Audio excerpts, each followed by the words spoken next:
Okay, so they took the time out to every time you change the frame in film, you have to reset the lights because say my light is here and it's projecting X amount of foot candles, right? And this is my frame. And then I'm like, now I need a close up. When you go close up, but you leave the light the same, it's not the same amount of foot candles here as it was here. So you have to readjust all the lighting. It's the process that takes the longest in filmmaking. That's why they have actors that have trailers, because they have to sit there for hours and hours while they figure out the lighting between shots. So why did they put all this energy into reframing and reshooting? Well, they're telling you something with the picture.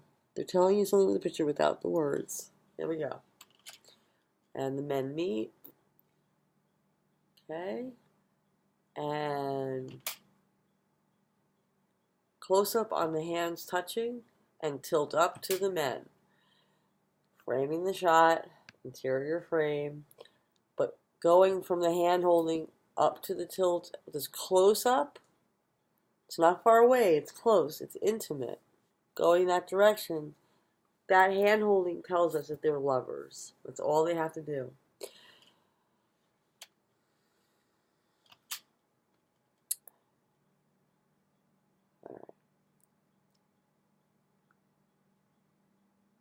And exit screen. The main character has come across, this is a very strong vector, come across the screen. Leaving this character alone. Look at this beautiful interior framing though. It's like a picture frame. He's actually in a picture frame. Can you see that? With the beveled edges? He's in a frame. So the cinematographer left that. There's a reason, because the scene's about to move in a different direction. They set the dramatic tension of the scene up by setting us up with this situation. So we're going to stay on this, and the cinematographer and the editor are tricking your brain into thinking that he is very important because he's a lover and he's one Oscar talked to, blah, blah, blah. Okay. And so we're going to stay there, but it's only being used to set up the dramatic tension of the scene, which wouldn't be there if they hadn't thought to do that, which is why you think this is a great film, as opposed to, say, The Room.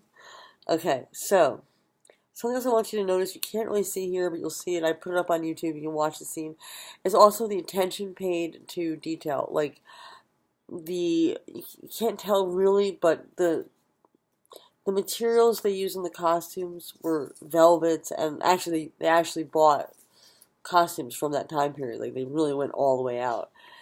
But the thing is, if you're using more expensive materials, it's going to catch the light better than, say, a nylon from Party City. Because it catches the light better, it creates more shadows, and more shadows create more texture. Likewise, notice how they've polished all of the gold in the scene, and all of the wood is polished. The polish is meant to reflect the lights, and the lights are meant to bathe this party scene with it's motivated light because there's lamps in the pictures. Unmotivated means there's no light source shown in the frames, but we have motivated light shown in the frames. But it doesn't mean that those lamps are actually providing the light. It's just it's a phony. The lights are providing the light, and what they did with the lights is they made everything look saturated and wet. This is a very lush scene. The velvet of the red is deep like blood, and the gold is shimmering, and the wood is, you can smell you can smell that the butler's been polishing that wood for hours, okay? So you know you're and everyone's dressed in a tux with very fine materials, so you know you're at a very expensive place, or backstage at a very important party.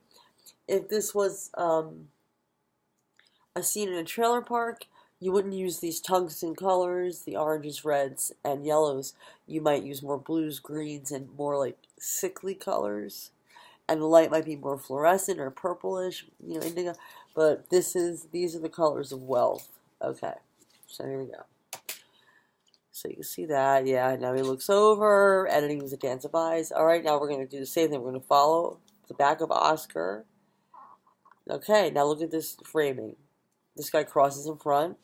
And these front crosses are great, right? Like they make you feel like you're observing.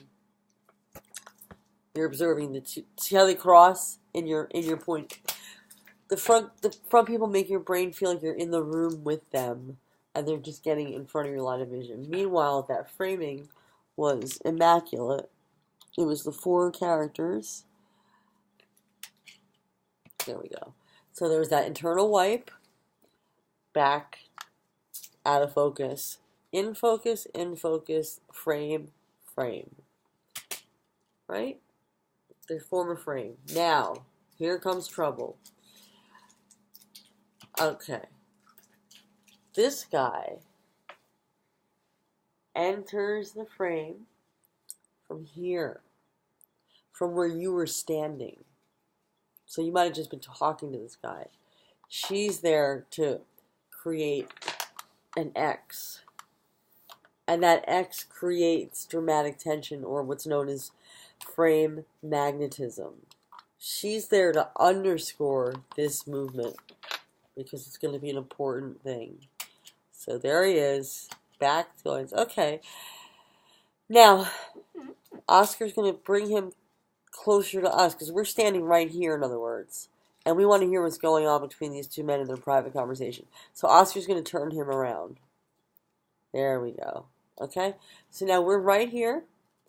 And they are on either side. So he's in the first third. He's in the third.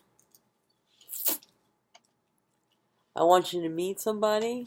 Gotta cross. Cross. Okay. So that guy crossed.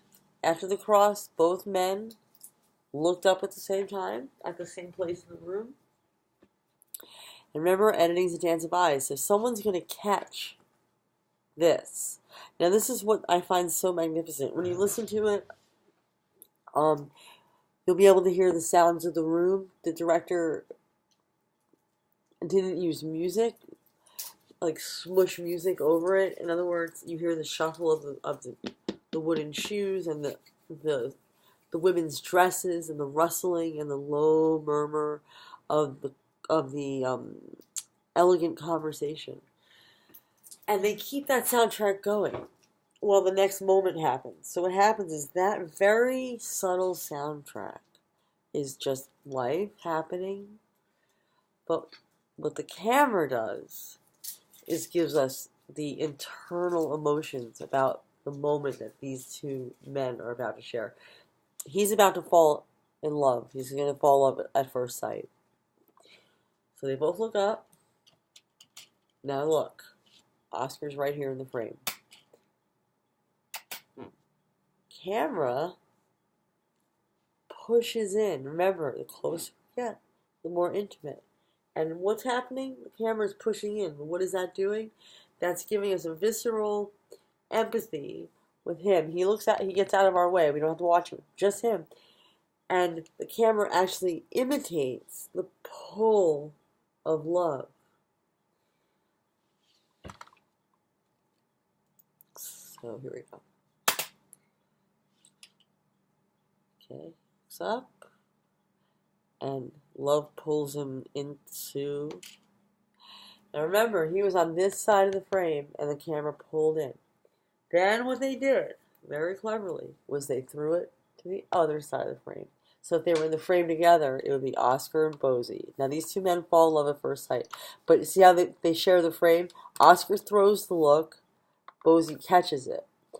Oscar feels the pull of love, and they do the same thing, the echo, like in Social Network, the echo shots. They echo the same camera movement on Bosie. So both men have felt the same way when they see each other for the first time. So here's Oscar here. Camera pushes in, intimate, and push. And it's going to push on Bosie. See how it pushes on Bosie the same way? And then holds on Bosie. Okay? Last time we saw that was early in the scene, right? We held on this guy over here. Right? So what that does is that's, right, we held on him. So that tells them, that originally told your mind that he was important. They held hands, he's a lover. But then a minute later, the editor holds even longer on Bosie, because Bosie now steals Oscar's heart forever, basically. So this is the moment they fall in love. No music, just the sounds in the room and the movement of the camera and the motion vectors. Love. Love. But now look at that glorious shot. Get out of the way. Right. Holding her.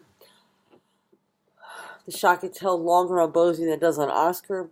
This is the love of Oscar's life. Look at the framing. You know it's the other side of the frame. You know the camera's imitating the push in. So they're echoing each other. But also, he's on this third, right?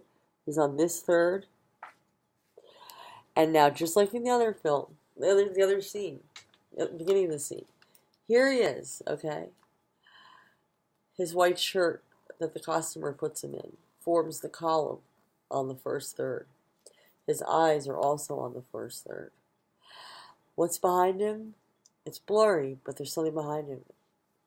Glowing lights. Soft, glowing lights. And he himself is lit like an angel almost, right? Hold, hold, hold. Back to the party. And then they meet each other for the first time. There you go.